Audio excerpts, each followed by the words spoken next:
Now, these are pretty interesting amendments, I think, and I thought we had an actually very interesting discussion at committee stage about these and what their intent was. And when I moved them at committee stage, I said I wasn't sure whether I was barking up the right tree about these ones, and then it turned out that I actually was, which made the amendments even more important. And these are the two clauses that are being inserted into the legislation now in order to give the DAA the ability to go and seek to have the existing on board Pleanála restrictions on night flights overturned, which is, as has been rightly pointed out on a number of occasions, a separate issue to this piece of legislation and enacting legislation for a competent authority going forward into the future. But ironically has been one of the reasons why this legislation is being pushed, and the intention of the DAA has been abundantly clear, that once the competent authority is in place, their first mission is going to be to use the structure that we will set up here in order to get those two conditions overturned. And that is an incredibly worrying scenario for the residents, neighbours, many of whom are workers in Dublin Airport. So let's deal with some of these issues. Nobody wants to shut down Dublin Airport. I worked there. Most of my friends still work there. My voters work there. And we all live there. It's been a hugely important economic driver for all of us, and we want that to continue. But aircraft, like the discussion we had on farming earlier, has to be seen in the context of climate change, in the context of sustainability, and in the context of the damage done to people's health and the environment. That's not just my objective, that's EU law, that we have to have this scenario in place. And 10 years ago, when we didn't know as much about the negative health impacts of aircraft noise as we do now, On Board Pleanála saw fit to put measures in place to restrict nighttime activity.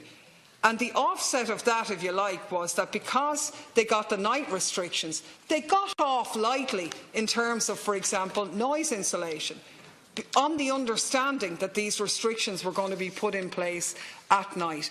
It doesn't mean the airport is going to shut. We've seen the statement from the DAA, which I can't find now, but basically saying, oh, if we bring this in, it will lead to a 40% reduction or something like this. Air traffic is going to increase at Dublin Airport when this runway opens. The fact that some of the nighttime activity will be more curtailed now than before is a good thing, but it doesn't mean there will be less aircraft.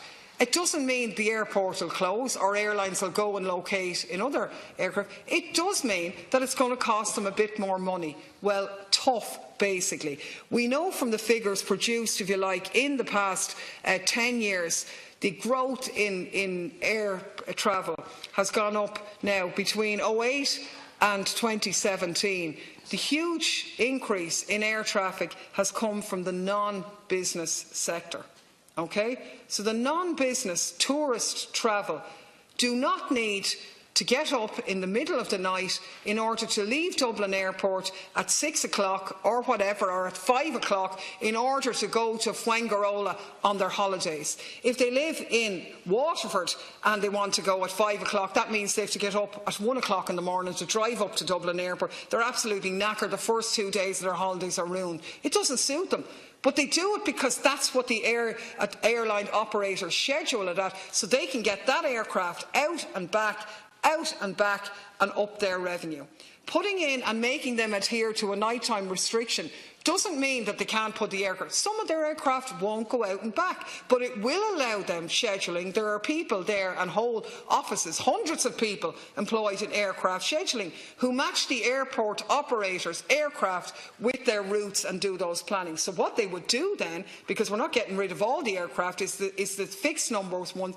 You'd prioritise the business routes. So when you want somebody out early and you want that businessman or woman to come back that night and have a range of flights to do that. Your aircraft scheduling allows you to do that without impacting on their sleep. It makes perfect sense. Nobody suffers. Yes, it does mean maybe they might have to employ a few more aircraft personnel to schedule the flights, because they might have to add in more computations and permutations into the arrangements, but it's doable. And how do we know it's doable? Because it's done absolutely everywhere else. That's what it's done. And this is a quality of life issue. And the key reason why we need this is the reason mentioned by Brendan earlier.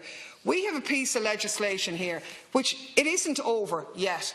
It's very, very imperfect. We cannot have a competent authority, which is the planning authority, regulating these matters. And the idea that we would do that and allow them to overturn, when Fingal County Council were the original people given the planning permission in the first place, that we would allow that to happen and have these two clauses into it. It's utterly insane. Now, the Minister said earlier, when Brendan asked you about it, that the issue of the letter has been dealt with. It has not been dealt with.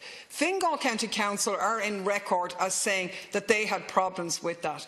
A number of months later, in January 2018, the government made a decision to appoint Fingal as the competent authority. We read into the record last time round correspondence from your senior officials in the Department of Transport subsequent to that decision, writing to Fingal and asking them, for example, what the rate base was, showing, if you like, that the conflict of interest points hadn't been explored prior to the decision being made, and actually teeing up a pretty strong legal action when the EU have written to you and told you that the independence of the authority has to be sacrosanct.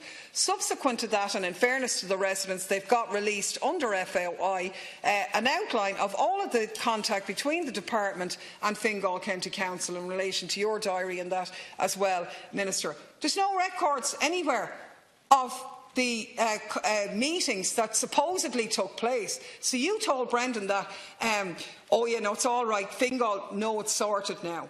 Where are the records? Because Fingal were supposed to deliver information on FOI yesterday, and then they postponed it to today.